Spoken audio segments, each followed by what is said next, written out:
So hello and welcome everyone. We are going to be learning from Farra today. We are going to be talking from year-end fundraising to year-round engagement. So a little bit different than our normal topics. I'm Abby Quinlan. I'm content and education at CauseVox. And as I mentioned, Farra is going to be doing our presentation today. She is the co-director of Big Duck. I'm going to let her do her own intro because who knows her better than herself. But I do want to jump in and just go over a little bit of an overview of CauseVox. We're a digital fundraising platform for nonprofits, and we help you raise more with less time and effort. So with CauseVox, you're able to grow giving through donation forms, campaign pages, pledge donations, event ticketing and raffles, and peer-to-peer fundraising. We're going to offer the best-in-class fundraising platforms that make it simple and easy for you to run high-performing fundraising initiatives without the stress. And when you're working with CauseVox, we come alongside you and provide that really crucial hands-on support that you need to get started with very little time. And of course, our social mission is to educate and equip. Not only do you get to have this amazing free fundraising education like this, but you also have a library of best practices and resources on using and leveraging the products that we offer. So you're able to raise more with less time. It's one of the biggest, best options that we have for you. We want you to be able to really do the work you want to do without stressing out. You're able to modernize your donations. 9 out of 10 nonprofits suffer with that clunky donation form syndrome. Those are the forms that look dated, are hard to use for donors, and are extremely slow. We modernized your donation forms so you can convert more donors and increase gift size automatically through one-time recurring and pledge donations. You also have the opportunity to campaign for anything. Instead of being boxed into a donation form or dependent on IT, you can use CauseVox to launch beautiful branded for you campaigns that drive the donations. We also feature social media sharing, donation counters, and donation reporting all in one place. So everybody's seeing what you want them to be seeing.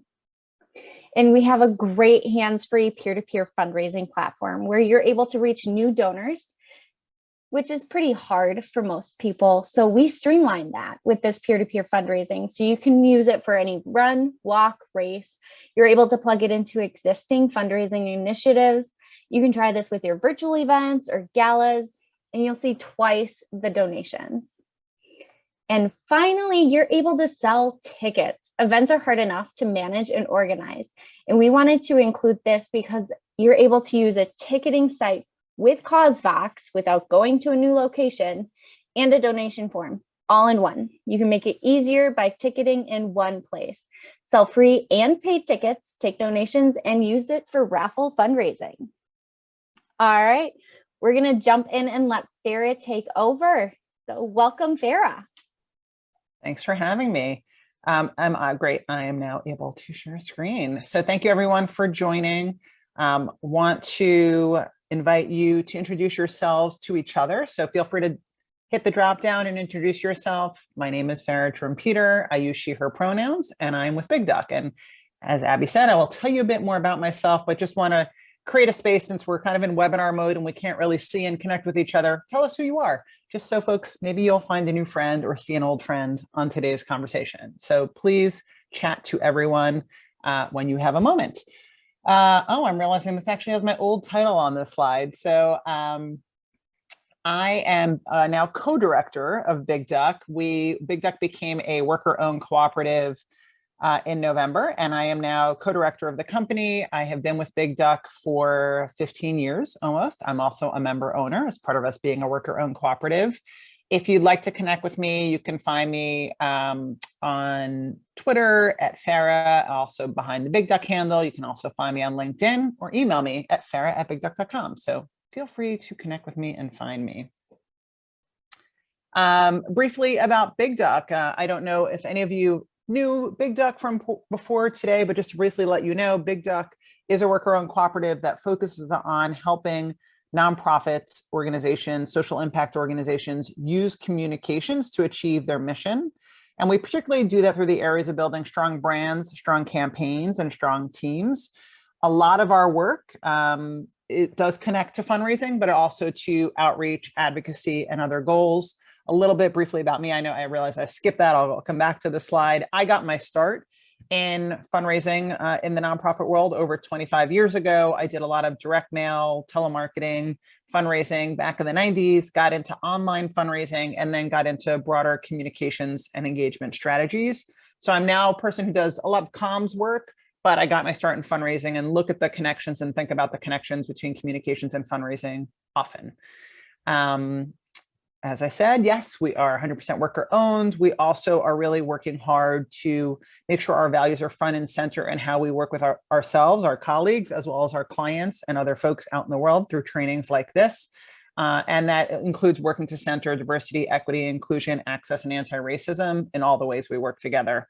So you'll see some mention of those principles in today's conversation, but also welcome comments as we go.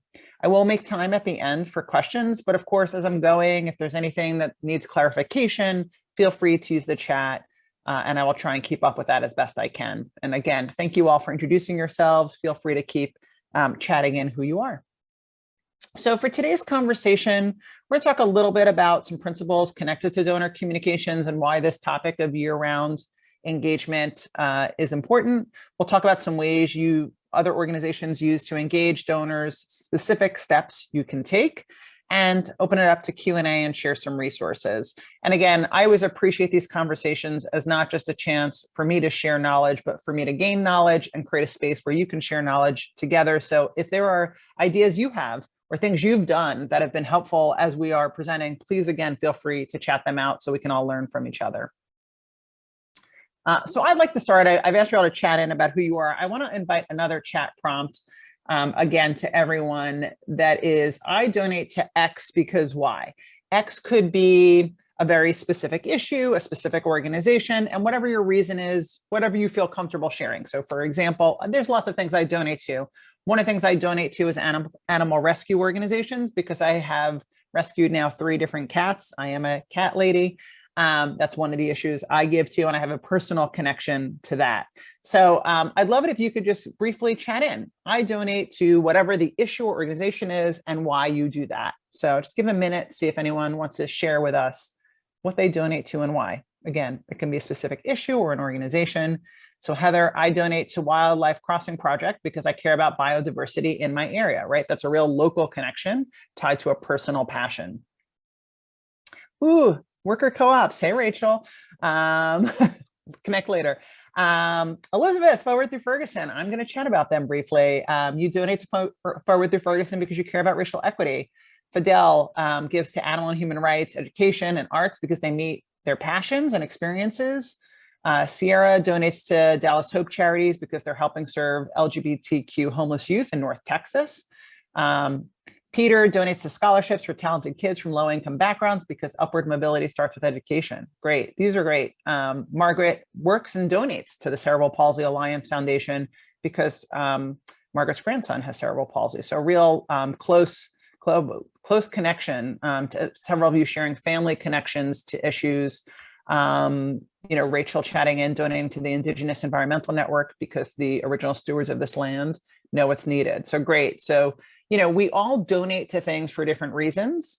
And I think your donors give to your organizations for different reasons. And one of the things I think is an important backdrop is to think about how do we connect to donor motivations in what we do, but also not make it all about the donor. So one of the sort of ongoing conversations for the past few years in the nonprofit sector has been sort of donor centrism on one end, community centrism on the other. We're going to talk a little bit about that as well, and welcome comments. So thank you all. Lots of you are chatting in.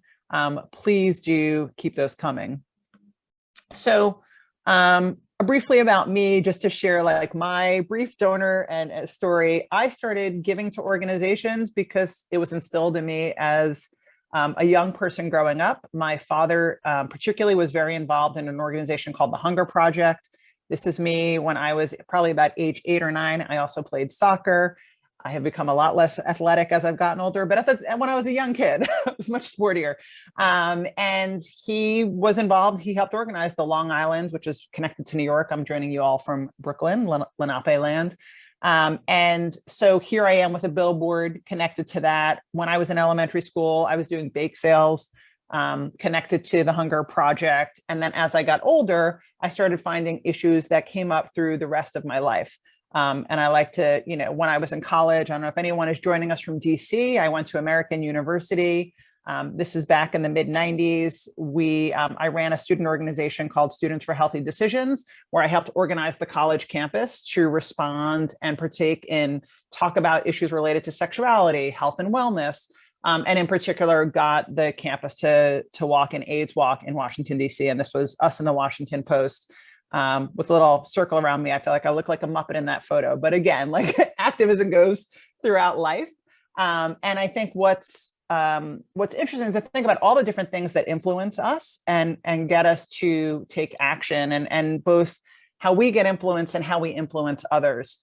And to that end, I shared growing up, my dad was very influential to me. As I've gotten older, I've also become influential to him. This is from, I think, 2016 from the Gay Pride Parade in New York City. If you're not sure, that's Chelsea Clinton. This is when she was hoping her mother would become president.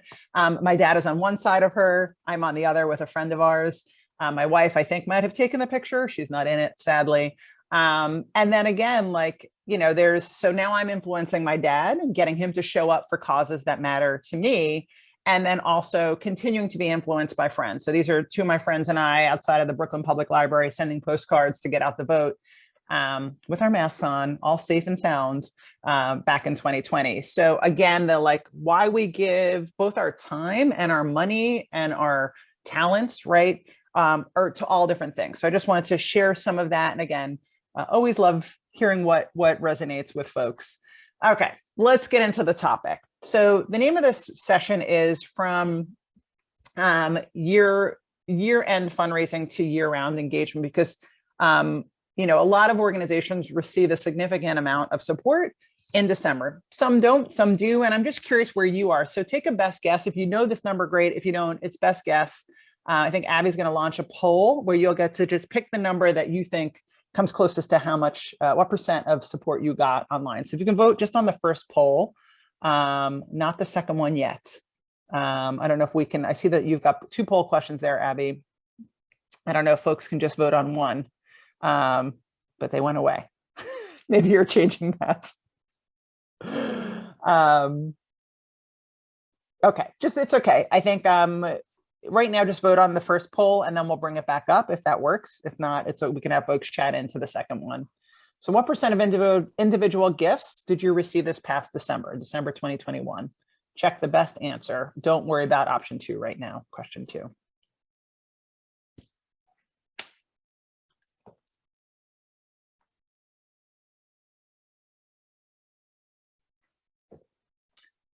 And Abby, when we get, I don't know, 75 or 80% of folks voting, let's close and share results.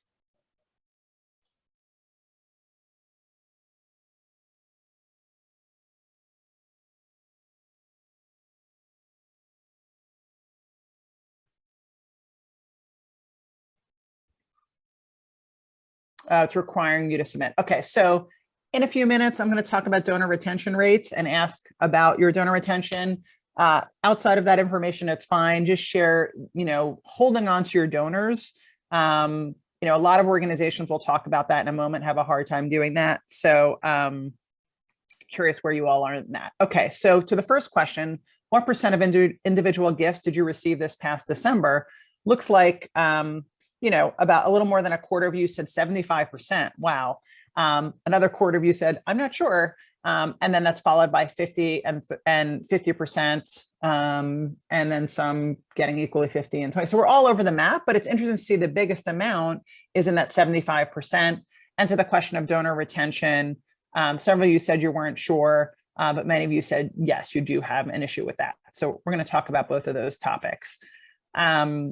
Just a few statistics to ground us. From the most recent statistics I found access to, and there are links in these slides. Abby will be sharing a video from this presentation as well as all the links in these slides, so you'll be able to get access to this data. But in essence, most nonprofits see 1/3 of their annual giving happening in December. Some of you, much more than that. A lot of organizations historically have been seeing those last 3 days of the year coming up to December 31st. Again, this is geared to US data coming in around those last 3 days of the year. I would say an asterisk about that. I've seen some organizations actually raise the same, if not more money on Giving Tuesday now, as opposed to just the end of the year. So for some organizations, they're seeing that money still coming in November or December, depending on when Giving Tuesday is, but that is becoming a big giving day. And again, like many nonprofits are raising a significant amount of their annual funds at the end of the year. I want to also note that people who volunteer also donate to organizations, and the connection between, again, giving time and giving money is something to also think about.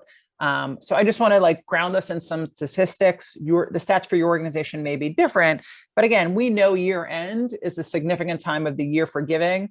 And I think the best way to make sure you've got a successful year end is to engage your donors now and thoughtfully throughout the year, and not just pile it all on in the November, December timeframe. Just again, this is some data going back to the point around Giving Tuesday. This is from Neon One, pulling data from Giving USA, and you can see here, you can see those Giving Tuesday bumps popping up. There's also in this data some bumps around December 22nd, 23rd, but again, end of the year, often where we see funds coming through.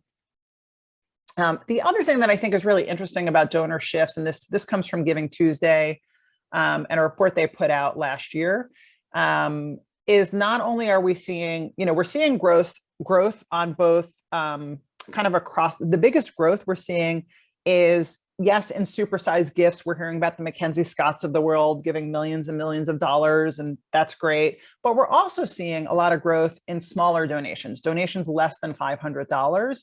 And the value of those small dollar gifts and the significance of that for people who are giving is strong. And so I want us to not just think about major donors or high net worth individuals or whatever but also thinking about people who might be giving smaller, who may or may not have the potential to give you more, but their gift is also significant to them, and thinking about how we can engage them as well. Just a few more stats, and then I promise we'll get into some other content here just to lay the ground.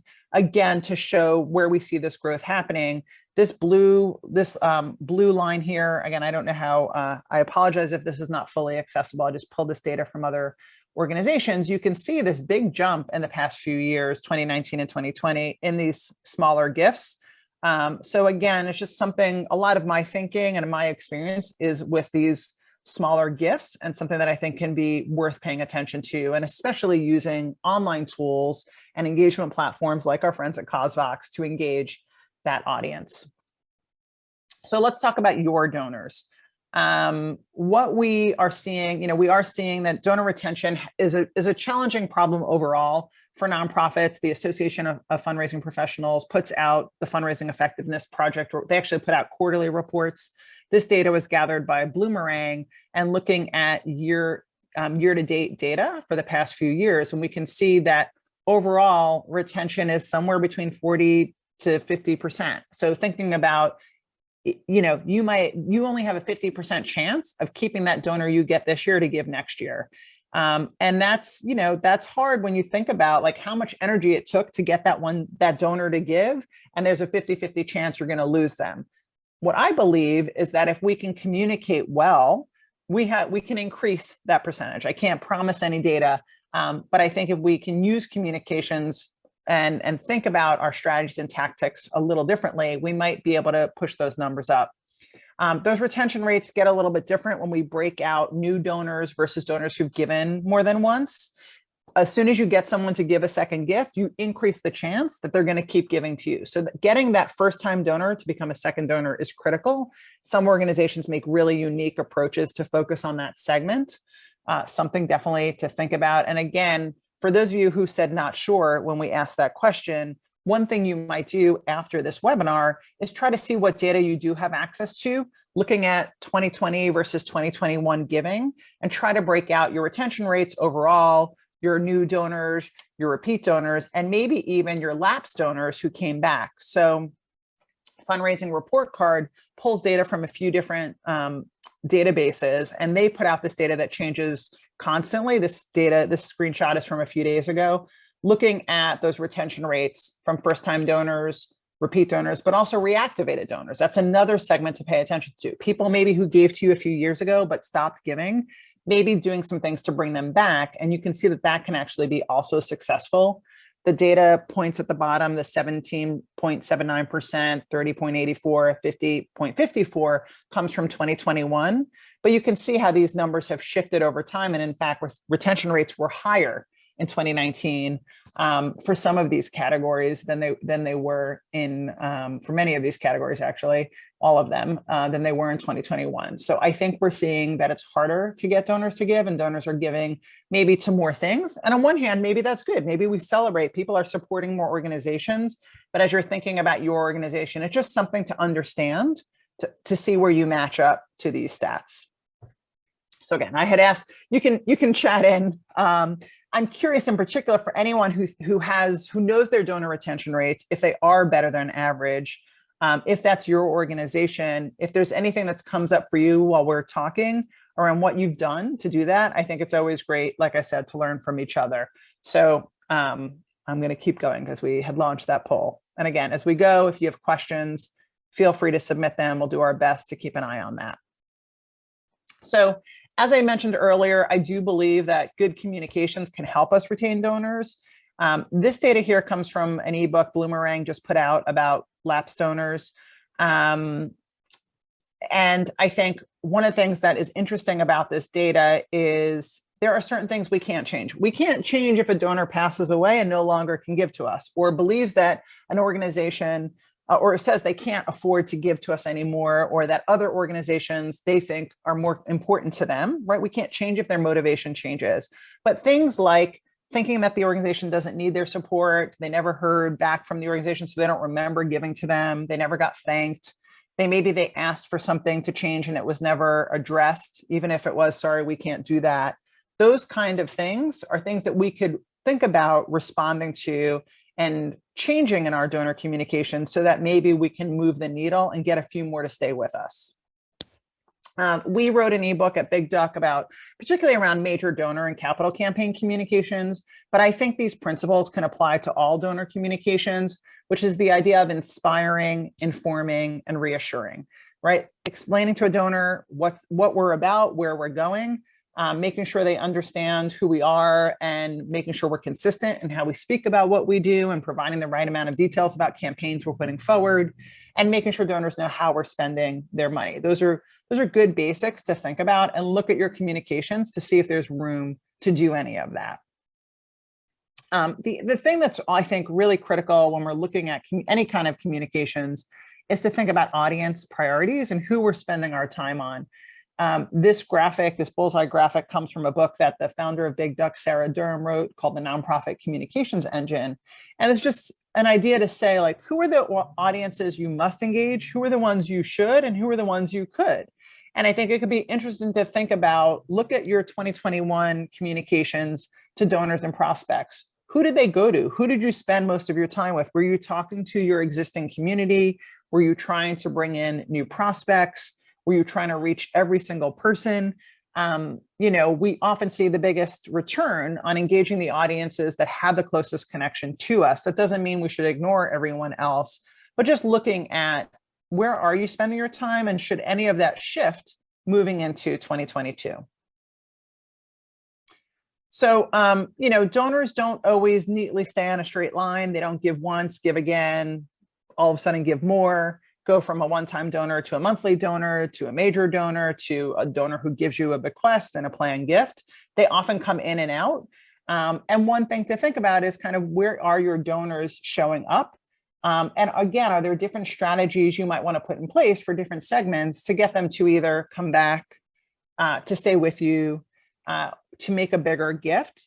So one thing to think about is, how can you use your tools, your communications, to meet donors where they are on their own life cycle and journey? And that might even have to start with understanding where donors are, and looking either at the data you have or doing some donor research to get a sense of where they are and how significant or connected are they to what you're trying to do. Donors give for lots of reasons. That's one of the reasons why I asked you in the beginning, what do you give to and why? Just like you have different reasons for giving to different organizations, your donors have different reasons. Some of these reasons come out, or these reasons come from a blog post from Network for Good. But I think the question is for you to think about, why do the people who stay with us, the donors that do give to us and give to us more than once, why do they give to us? And how can we, again, connect to their motivations? How do we both know their motivations and then speak to that in what we put through? The other thing I want to say on the flip side is I do believe in good donor communications and thinking thoughtfully about that. I also believe in thinking about other members of our community. So the community-centric fundraising movement, I am a big supporter and believer in that and a big learner of what they're putting out. They issued 10 principles, June 2020, that spoke to some of these things. If you're not familiar with them, I really encourage you to go to the community-centric fundraising site, read these principles, they expand to include more information. Some of the things that I think are really important is that, again, we do connect and think about our donors, but that it's not just donors we care about. It's our staff, it's our board, it's our volunteers, it's our activists, that we also don't, only value money, that we see how their donation of time and energy is also important. And we both, we sometimes have difficult conversations if donors ask us to do something that does not make sense or will harm our community. So I just want to lift up the community-centric fundraising movement, if you're not familiar with that. And that as we think about how to communicate with donors, I think it's also important to bring this lens in. And again, I don't want to misrepresent. I'm just a big fan of this and a learner on their journey. And I would just, if you're not familiar with this, encourage you to spend some time there. They also have a great Slack. So briefly, again, I asked you what organization do you give to and why. I'm curious for your organizations, if you had a sense of why do donors give to you? So just chat in, donors give to us because X. Like, what is it about your organization do you think that donors give to you? When I've asked this before, again, it might be because there's a personal connection. It might be someone they care about, ask them to give to you through a crowdfunding platform like CauseVox. Why do donors give to your organization? Just curious what's coming up for folks. Racial justice focus, in memoriam of a family member who received services, right? A lot of organizations get tribute gifts, our impact on poverty, they care about children, personally connected to the work, themselves, a loved one, or as a care provider, connected to the cooperative movement or the mission, economic equity, because they have a family member that has diabetes or whatever that may be the issue. They attend the school. They want to get students back on track, right? Lots of great answers coming through here. Again, so it looks like most of you were able to answer that question fast, which is great. And I love that. If that answer is not coming to you immediately, I think that's an important thing to learn about. And again, not donors, just like any other group, are not a monolith. Some people may give to you. There may be a reason why many people give to you, and then things that are different for individuals. So again, it can be helpful to learn about that, both by talking to donors and also seeing what actions do they take? What does the data tell you based on the kind of things they click on, respond to, et cetera? So I'm going to shift into some ways to engage donors. Some of these are through fundraising. Some of these are through other efforts, just to share some examples of things I've seen out there. Again, this is not comprehensive. There are many ways to engage donors. I want to invite people while I'm going through this, if there are other ways you've seen, to feel free to share those as I go. The first is to say thank you as soon as possible. As I spoke about earlier, donors will forget giving to you. One thing you can do to make sure they don't forget is to send a thank you. And most of you have tools that automatically do that. Obviously, beyond just sending that automatic thank you, communicating with them on a regular basis through newsletters and ongoing information, not just by email, but through social, mail, other channels. This is an example from Black Lives Matter in Louisville. Again, just let me know they got my donation. It's here, it's simple. Basic step. That's an important thing, obviously, to put in place, but also to say thank you at other times during the year. This is almost like a mini annual report or an impact note from Planned Parenthood Action Fund. Here they are saying, let's look at the impact of our movement, right? I really like how they frame this in a much larger way. So they're talking about we made together as a community 10,000 plus calls to Congress for COVID-19 relief. I want to also note, you're going to see I'm sharing these examples in a mock smartphone because we see more and more donors and prospects are connecting with you through their smartphone. So what do we look like in that platform? That's an important thing to think about, how our communications are showing up there too. Asking people to be fundraisers, right? This is an example from New York City's LGBTQ Center. This is someone I know, so I saw this fundraising message, allowing people, whether it's tied to specific events, but also engaging people around, hey, it's my birthday, I'd like you to give to this organization, here's why, making sure they can personalize it and inviting them to give. If you do a fundraiser, whether it's a campaign or a crowd campaign, also giving people the tools to help share it and promote it. So a lot of organizations now are making social media toolkits. This is an example from an organization called Glitz, where again, they created it, making it easy for people to find links. There are photos, graphics, all so that people are helping. This is an organization that works with the Black transgender community here in New York City around housing, helping them to participate and engage. If you're going to host events, we spend so much time on the computer these days, hosting events that stand out.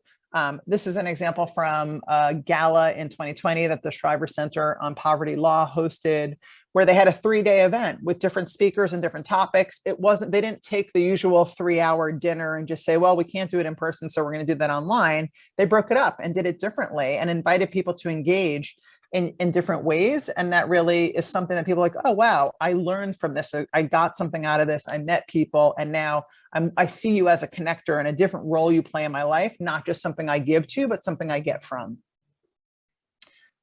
Similarly, I see more and more organizations doing stuff on Instagram Live and hosting conversations. This is an example from last year's Giving Tuesday from the Apollo Theater, where the CEO and the executive producer were having a conversation. And while that's happening, there was an ability for people to give, but it was primarily more about conversation and what's going on. So people can be part of almost the behind the scenes of the organization. I'm also seeing organizations, bringing advocacy. So hosting rallies that people can show up for and watch in different places. And this is an example from Girls for Gender Equity, where they took a report they were doing and brought that again to a conversation people could participate in. Another thing that I've seen, which I think is a great way to think about donor communications, is actually just a report back. This is an example of the where the National Asian Pacific Pacific Islander Women's Federation, I'm sorry, I'm blanking on messing up their acronym here, forgive me for that. They were hosting a conversation where you could go and learn more about giving. So inviting donors to hear what's been happening as a result of the support they gave, just a briefing that other people could attend as well. Sorry, the National Asian Pacific American Women's Forum. The name is right there. Sorry for botching that. If you're using Instagram, you can also use stories to share information and have direct asks. I think that works too. Again, thinking about where donors are and making it as easy as possible for them to participate. I also think it is okay to try to upgrade and get donors to become a monthly donor. We see that the retention rates, again, for donors who give on a monthly basis are close to 90%. Once someone gives you that credit card, signs up to be a monthly donor, or their PayPal or Venmo or however they're participating, they're much more likely to stay and keep giving. So think about what segment might you invite to become a monthly donor. This is an example of a recent email from the Ms. Foundation for Women inviting people to become ongoing supporters. And then when you go to that donation page, it's very simple, it's straightforward, it's clear why that support's needed, and then inviting people to select the amount they want to give with even an open amount to fill in of the amount they would like to choose.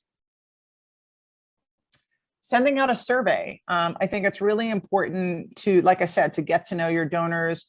From the National Museum of the American Indian, from the Smithsonian, they sent out something by email, but they also sent something out in the mail so that they can learn about you. And you have a chance to complete this by mail, old school style, or to fill it out online. Again, just a few questions to understand what is it about their work and their mission that really resonates with you. Again, also asking people for feedback. This is an example from Hate is a Virus, where in an effort to raise more money to support the Asian American Pacific Islander community, they wanted feedback. And they wanted to learn what was important to people. And this was just a simple survey asking for ideas that they can use to guide their content. I think also thinking about what holidays beyond the end of the year should we be chiming into? What makes sense for us? This is an organization, Parent Project Muscular Dystrophy, that works to end Duchenne muscular dystrophy. This is a fatal disorder that impacts children and some now adults. They've extended the lifespan of this disease. And so the parents are very much, obviously, they're a parent project. They're very much geared around parents. So acknowledging the role of mothers and the role of fathers on those holidays is important to their community and makes sense for them to celebrate. I want to say we all love a good quiz. I'm on Planned Parenthood's texting list. So you can see at the top of the screen, there was a text message I got the other day. What's the status of the right to abortion in your state? Take this quiz. Once I clicked that and said that I was in New York, then there was a very simple 5-question quiz where I could answer and learn. And again, I do believe it landed on a donation ask after I took those five quiz questions, but it did also, give me a chance to engage with the content and learn more and become someone who's more educated. I think someone on the line gave a shout out to Forward Through Ferguson. I don't know if you're with that organization, but I'm friendly with Rachel D'Souza Siebert from Gladiator Consulting. And as I was working on this deck, I shouted out on Twitter, hey, I'm looking for, oh, that's great, Elizabeth. Elizabeth chatted in that she knows the executive director. I put out a call for examples, including ones that are representative of community-centric fundraising. And Rachel mentioned that Forward Through Ferguson is getting ready to launch an anti-racist learning circle for donors that are sustaining. And I thought that was great. I've been seeing more and more people hosting book clubs and conversations with their donors to educate them on harmful practices, either of fundraising or issues related to the mission of organizations. So again, thinking about how we can create that space and educate donors and not just cater to them, I thought this was a great example. So it hasn't happened yet, but I wanted to celebrate that. And similarly, with this idea of community-centric fundraising, another one of the principles is sometimes your cup is overflowing. Sometimes people are giving to you a lot or you see your organization as part of an ecosystem or a movement.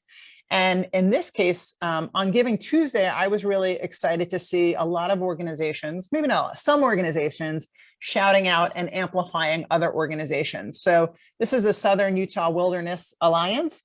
They said it straightforward. It's about shining light where incredible work's being done all the time, but also they wanted to shout out organizations that they're thankful to see doing similar work to them, connected to the environment, the wilderness, and communities. And they had a whole thread of other organizations to support and why. And I think it's something to think about. Help your donors find other things to support. They will see value in you helping direct their energy too. I know it can seem scary for many to do that, but it also, I think, is a really exciting thing to consider doing. And I see a lot of you saying you're interested in learning more about that learning circle. Happy to, if you want to contact me, just farra@bigduck.com. I can try and help learn more about that and share that, connect to Rachel. So I'm curious, I know I also saw some questions in the chat around even just donor acquisition, let alone engagement. So we'll talk about that. But when you think about how you might engage your current supporters before the end of the year, is there anything that either I just shared or something that's been on your mind? Just curious, what is something new you might do before the end of the year to engage your supporters? Something differently than what you did maybe in 2021. So I see Effie has said, establish an annual giving campaign. Fidel shared a roundtable on research and an appreciation event. Elizabeth calling them, right? I think there's sometimes just calling and leaving a message can really stand out. Sarah amplifying the idea of hosting learning events. sending out a survey, more appreciation events, again, political education series, asking for feedback, inviting to community events. I'm seeing a lot more organizations also invite people to take action, hear their stories. A lot of you thinking more about this using learning events and hosting that. Great. Sending out more update emails. Yeah, let people know what's happening. What are you up to? And again, keeping those updates. It could be by email. It might also be through social too. Think about the channels where your donors are and make sure you're showing up. All the places you're going to ask for money, there should also be places that you're sharing updates. So here are some steps that you can take, and then we'll open it up to questions. Again, I know there's been one about acquisition, which we'll talk about. Here are some things that I have found helpful. Again, invite feedback to these or other ideas. One is this idea of becoming a secret shopper. Sign up for your own email list with another address, maybe your personal address or a Gmail that you make just for this purpose, and actually see what happens. Make a test gift on your website and through social media. What is that experience like? What do you get in the mail? Does that email, how quickly does that email come? Does it come from someone who still works for the organization? I have found a lot of organizations, once I've done this, they are like, oh my God, we set that up 3 years ago. We haven't looked at it since. That person doesn't work here anymore. If anyone replies, they're going to get a bounce back, right? Try also giving to your organization through another mechanism, whether that's by phone or mail or any other things that you provide. I would also encourage you to donate to some of peer organizations, $5 or $10, even just a little bit to get on their list and just see what flow are they putting you through? What are you seeing from their communications? It'll just try to get you in the mind of seeing what your donors are seeing. This can also be something you get a friend or a partner to do so you can see what they're getting. Get to know your donors, find out who they are, look at the data, talk to them. Many of you talked about doing a survey. Think if you are having webinars or in-person events, maybe that's happening soon, asking questions. What brought you here? What are you excited about? What do you want to learn more of? What would you like to see us do? Some donors would be open to an interview by phone, just a very brief conversation. What is it about our work that excites you? Who else do you support? Where would you like to see more of what we're doing? What communications channels would be good for us to show up in? What did you think about the updates we send, right? Opening that up to see what's going on. And I just want to elevate back to this idea Shelley just chatted in. A great idea I recently learned is to have your board donate $5 to 2 organizations and then track response to help compare and build your engagement plan. Sure. Let's celebrate giving more to organizations in our world, not just to us. Calling donors. So a few of you talked about phone calling. A few years ago, we put together a thank you script that you can access. And again, these links will be shared, but if you go to bigduck.com, there's an insights and tools section, and you'll see this on that page. And this is really just something simple, just to say thank you. It's not a call to make a gift. It's just simply to learn more about what inspired them.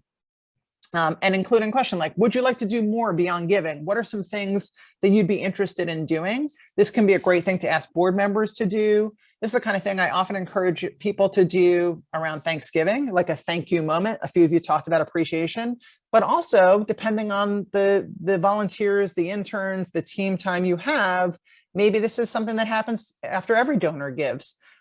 Just to say, thank you for giving. And this suggestion is especially for any new donors, so that that new donor is the hardest one to keep, but can also be a great thing to do for all donors.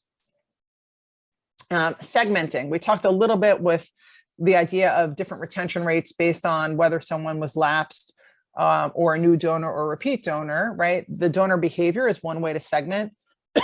You can also segment based on their relationship or connection to the organization, based on what we know they're interested. Let's say our organization does lots of different things. Do we know that they're more excited about one or the other? Can we highlight that? Maybe we send out 4 different versions of our newsletter that highlights different things based on what we know audiences are interested in. Again, thinking about what makes sense given your resources and your donors, but pausing to look at how are you segmenting now? Should you segment in different ways? Are there new things you can try with applying segmentation? Maybe using different communications channels, or trying gift strings, whether they're different amounts or in different orders or blank. Thinking about how often we contact people, whose voice is the voice that's the messenger. Thank you, Rachel. I realize sometimes I use my own jargon. So when you go to a donation page or you get a direct mail piece, you often see like, please make a gift of 25, 50, 100, 150. That's a gift string, right? Sometimes you can customize the gift string or the ask string based on that person's previous contribution. Other times, some organizations just leave it blank, let people pick what they want to give to you, but that's an area where you could experiment with things. So that, for example, a donor who you know has given you $500 goes to a landing page that doesn't end at, at $100, but has 500, 1,000, 1,500, et cetera.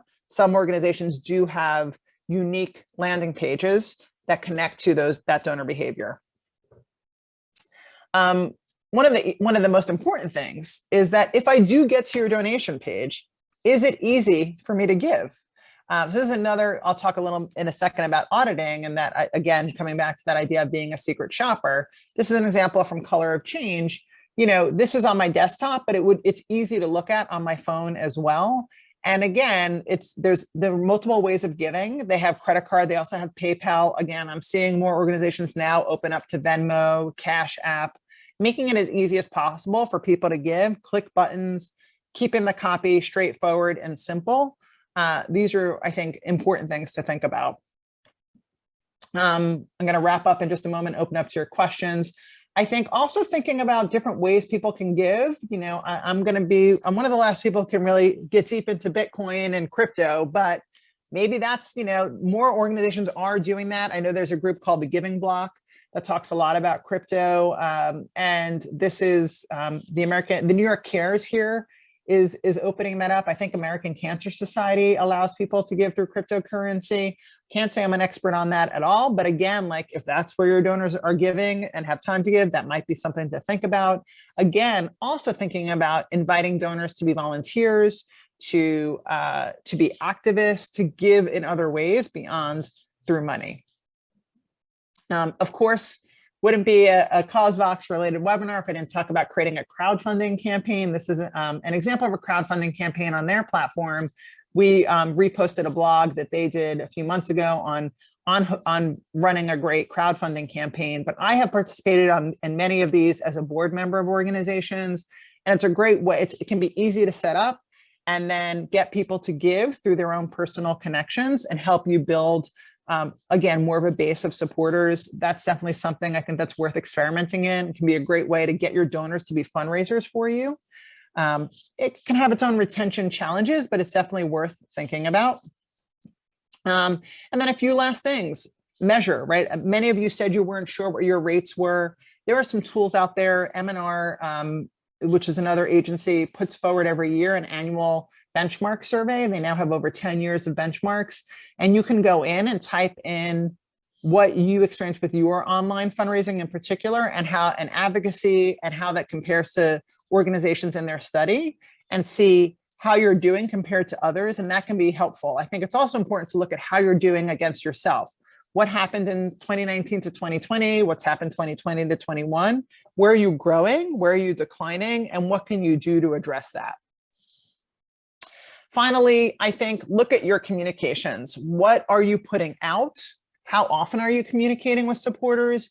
This is just a starter list. This, again, you need to customize it to your organization, but how often are you sending updates? How are you using different communications channels? Are you just asking people to give once?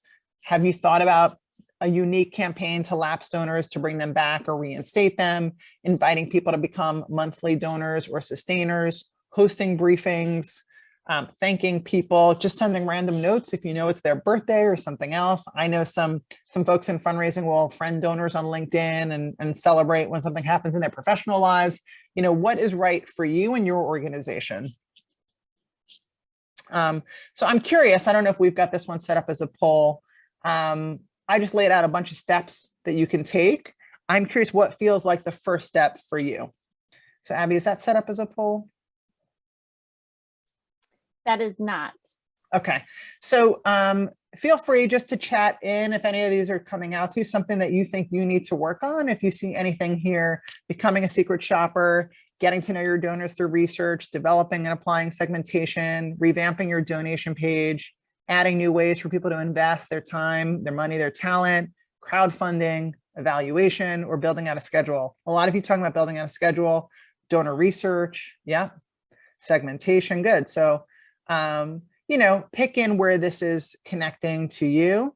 And I think that schedule is important. We do a lot of work thinking about donor communications plans. And I think it's important to start, what do you already have on your schedule to communicate, and not just through fundraising? What's the events team? What's the advocacy team? When is the newsletter going out? Like really scheduling that all, and then thinking about, are there other activities we should build in? So a bonus, I mentioned being a secret shopper. A few months ago, I wrote a blog post about doing an audit. These are just some other questions you can ask. It relates to that, and some suggestions of activities. But again, think about what your donors and prospects are wondering, and how can you best answer that? Is it easy for a donor to give? Is it easy to find you if they're looking for you on social media? Did they show up on your website or come to an event? Do they understand who you are? Is your mission clear? What else are they wanting to know? And how can you make sure your basic communications answer that? So again, what we want to do is remove barriers and tap into their motivations. So I want to open up to questions. I know that there was one in the chat we didn't get to answer. I don't know if any others have been submitted. If you have questions, please chat them in. As you're doing that, I just want to share that Big Duck is here to help. If you're interested, these are some of the things we do. We help organizations create donor communications plans, fundraising campaigns, cases for giving, branding. You can always email me at farra@bigduck.com. I'm happy to answer questions. And again, there's lots of content on our site, different blogs and podcasts that we have written and shared, ebooks around things like fundraising and donor communications, a podcast every 2 weeks. We put out an episode on different topics, including fundraising. So yeah, lots of good content at bigduck.com. But I want to hear from you. What questions do you have? And I'm going to, I'll just bring back this slide in case people want to get in touch. So I did see a question. Earlier. I think it was from Dee Dee. Let me get to that in the chat. I got to find that. If it's easier for you to repost it. I think it was something about acquisition. Yes, here we go. How do we even attract donors? My organization is struggling with that. And I know a few of you said that that was a challenge you were facing too. I mean, so much of this content is about engaging the donors you have, but you're right. How do we engage the ones we don't even have yet? And Dee Dee, I invite you to add any more to that as well. But I would say, again, this is where doing that audit, I would start there, right? So let me go back to that slide.